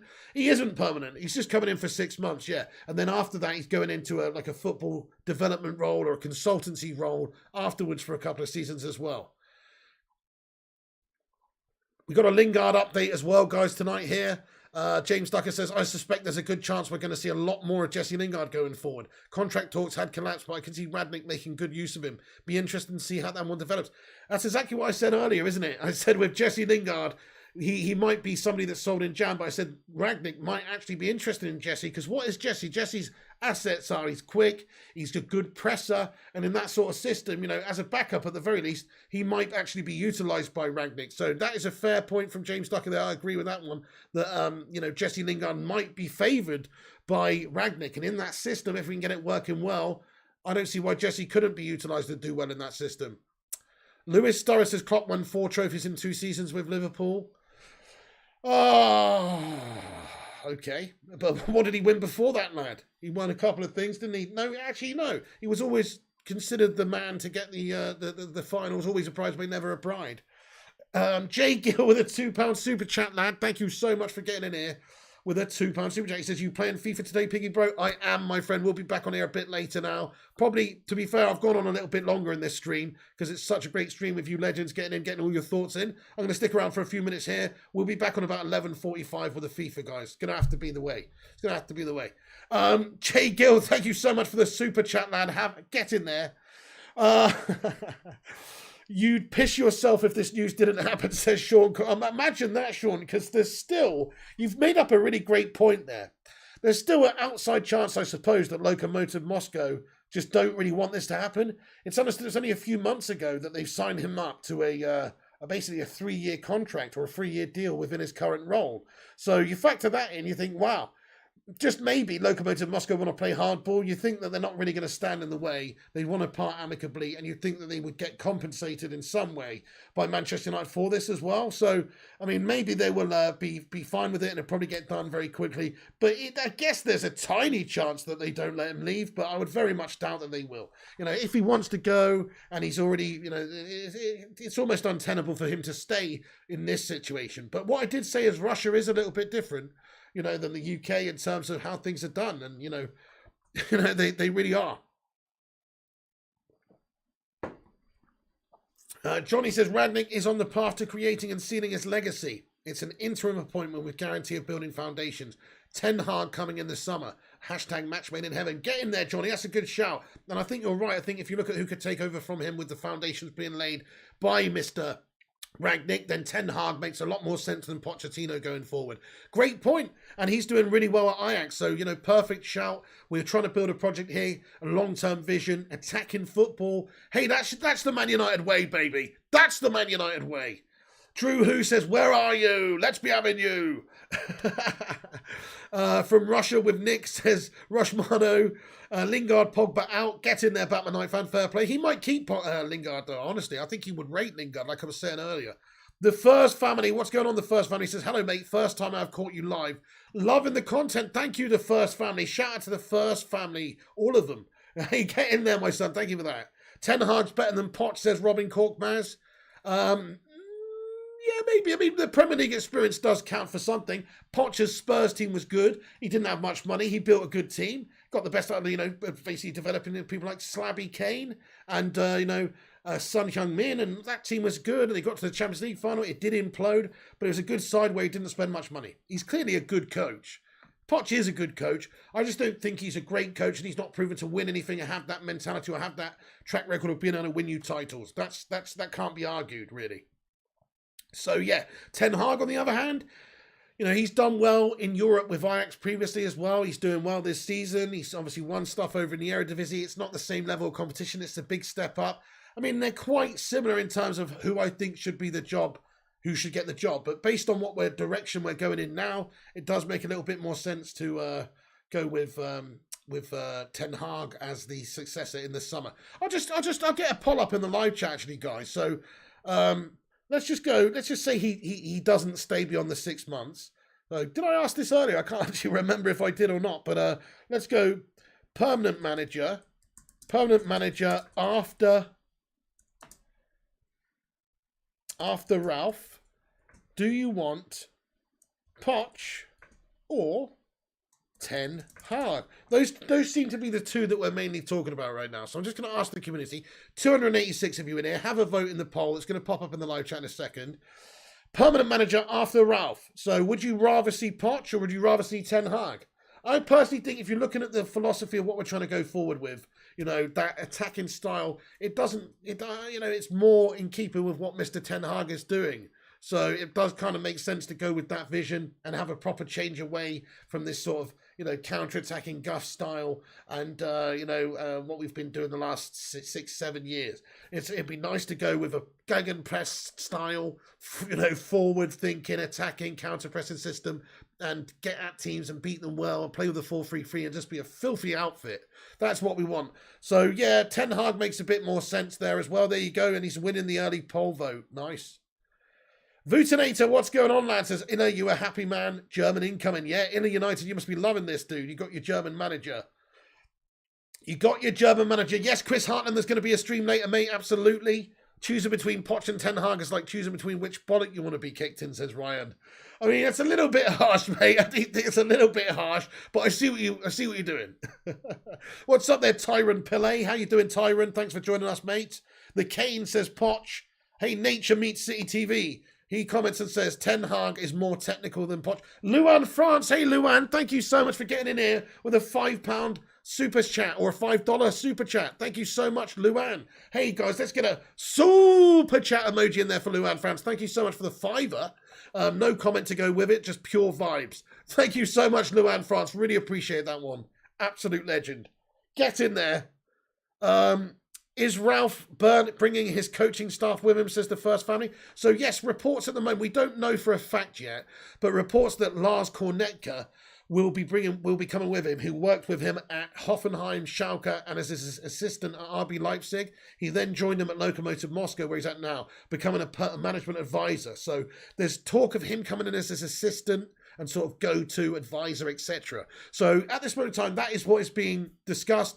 Not 100% of, if that is definitely the case, but good sources coming to say that is the case. So let's assume that it is possible. I think it's the right move. Get other coaches and stuff in. You want a good team that have worked together in there. If they've got a certain style and a certain way of coaching and implementing their system and tactics and everything, it's only going to benefit him to have his confidant there, somebody that he knows, kind of like Brian Clough and Peter Taylor back in the day, moving around club to club together. That's what you want. You want a team, a unit, a good team who can do it. And I think, that's no bad thing that we're getting another person in, if that's true. Yes, Jade and Pete Karamalis says, hey, Piggy, great news, my son. Up United, get in there. Come on, UTFR, mate. Up the fucking Reds. Let's go. Batman Knight fan, Pochi's Premier League experience and took shit Spurs to Champions League final. Very true. Thank you, Pins. Get in there. King Face says, any Black Friday deals on merchandise? Oh, shit, right, yeah. No, I don't actually have any merchandise for sale at the moment, King Face. Sorry. Oh, no, I do on Teespring. Sorry, I do have a Teespring store somewhere down here, maybe. I don't know. But no. Unless there's just a blanket Black Friday deals on them, on the site. I don't know. So, yeah. Jesus, more likes than legends watching. Get in there, my son. That is actually amazing, guys. Thank you, everyone. Hey, we're only 8 likes away from 300 likes, dudes. That is pretty awesome. You know what? Like spike. If you're just joining, hit the like. Let's do it. Let's smash 300, baby. Tushar Meta. Rouse going to scare the shit out of Slabby and McFred. I say he drops him. Stone Cold stuns him out the door and then just drops him from the team. Yeah, Man United style is apart from style, is a manager with a trophy cabinet of Rangnick good enough for Man United at his age? Yes, it's also only a 6-month role here, to be fair, and he's going into a different role at the club, which he's also greatly qualified for beyond that. It's only 6 months. He's laying the foundations here, essentially waiting for a proper permanent manager to be available. That's the situation. I guess if he wins everything, he'll get the job. But barring that, he's going to be leaving in 6 months' time. So remember that, guys. This isn't... remember that. He hasn't got the trophy cabinet of a Jose Mourinho or a Pep Guardiola. He hasn't. But remember, this is a good football man with a certain style who's coming in to get us on the right path with a different direction. And so remember that, the trophy cabinet is one thing. It's not impressive like it is like a Jose, but it's his development of teams and his progression of the brands of these teams that he's played for is all very, very impressive stuff, and the way they've played. So, yeah. Steve-O lad says, I think we need a Klopp-style rebuild at this point, so it makes sense to go for Ten Hag. Great shout, my friend, great shout. Bell says, what happened? Oh, shit, what do you mean? What has happened? Voted Poch by accident, says Big Hub Bob. Let's have a look at the poll. Hey, we smashed 300 likes. Let's go. Come on. Thank you, everyone, for getting in here. 72% say Ten Hag would be a better permanent manager after Ralf Rangnick. That is very interesting. Very interesting. Batman Knight Francis, whoever comes in there will get my full support. Hey, Gungshi! Gungshi, lad, thank you very much for a 170 NT super chat, lad.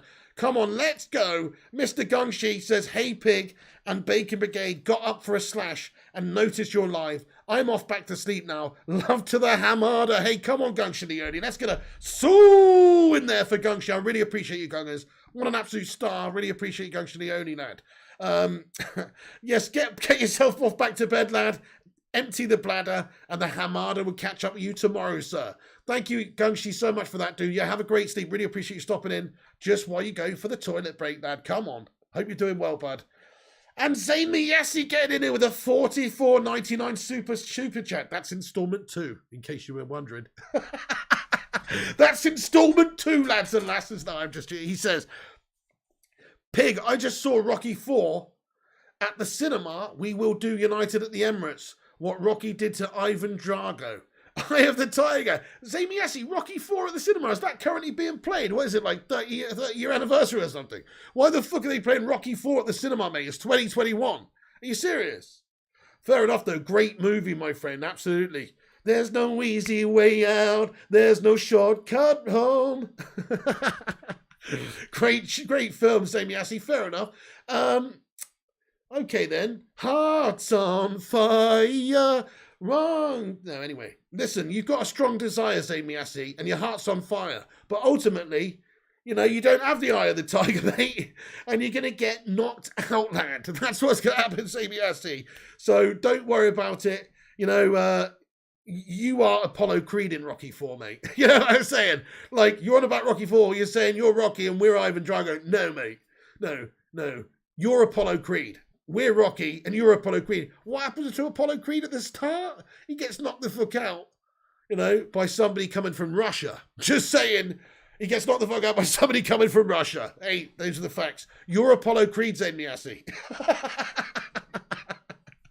Anyway, right. Hey, Zamiasi, thank you so much. Keep swinging those punches, Zamiasi. Love it, man. Let's get a Sue in there for Zane also. Oh, what a bunch of legends in the chat tonight. Honestly, this has been a fun stream this evening.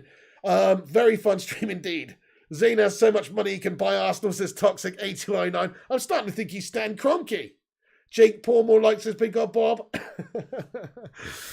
You would love to be positive, but I'm tired of the BS from the board. Fair enough, Ryan. Yeah, no, they are crap. Hopefully this guy coming in will help us a little bit, though, with a bit more, you know, football acumen, ability, freedom, hopefully. Hopefully that's what he's required.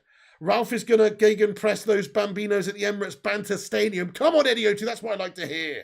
You're afraid of cats, are you, Kingface? Everybody's got irrational fears, don't worry. Do you think he will get us a Champions League title contender? First family...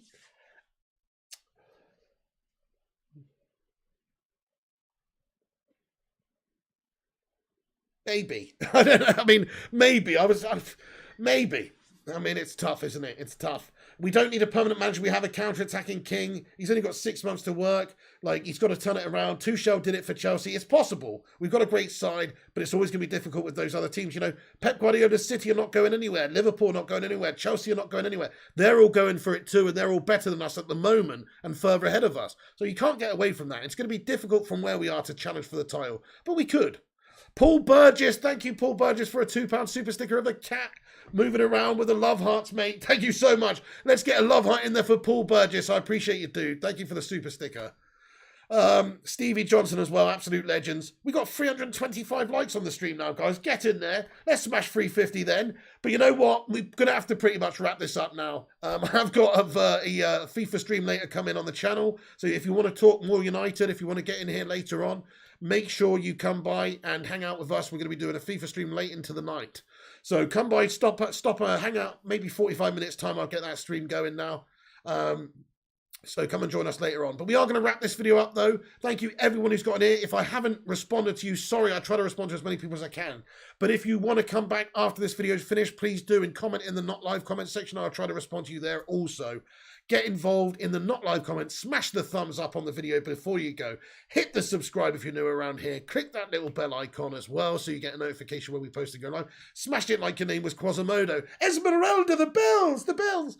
And you'll get notified when we post. So do that. Follow us up on social media. Flying Pig United on Instagram, Facebook and Twitter. The website is unitedflyinghigh.com as well. Shout out to the main man, Roshmano, for all the updates. G-Wolf United, Eddie O2, all of the moderators in the live chat, all of the channel members in green, such as the Cake Cadet, of course, here, Big God Bob, Stevie Johnson, Gary Finnegan, and all the rest of them, Mikato, you know, everybody, Vutilator, all the mods, all the members. Thank you so much. Everybody as well who's watched this channel. As you probably realize, we don't differentiate here, whether you're a member or a mod or whatever. Everyone's welcome to their say and gets their voice heard on this channel. So if you enjoy the show, hit the like and hit the subscribe. We're going to leave it there then. Thanks for watching. Back in a little bit with FIFA. Keep a lookout on the channel and I'll see you there. Thank you, Eddie O2. Appreciate that, man. M, Mikato, Steve Johnson, Vuti, Marek, Toxic, Johnny, and everyone else as well. Have a great night. This is the big. I'll see you tomorrow with the latest United news as well. There'll also be a preview coming tomorrow for the Chelsea game. Yeah, I'll probably do that tomorrow for the Chelsea game. Steve-O, Bell691 as well. Johnny, Eddie, the First Family. Thank you, the First Family. Big God, Bob, M. That's it from me. Community vibe. Shout out to the Baker Brigade. Let's get those Baker Brigade emojis in there. And some souls in there. United have a new manager coming. Is it ideal? Maybe it's not. But is it better than Michael Carrick? Is it better than Ole Gunnar? Potentially it should be. in terms of style and hopefully having the ability to challenge. We shall see. Only time will tell, lads and lasses. But one thing I do know is I love this fucking club. Up the fucking Reds. Come on, United. And we're going to smash them up. It's a matter of time before United get back to where we should be, which is challenging in the pantheon of the greats. Let's be having you. See you later on, lads and lasses.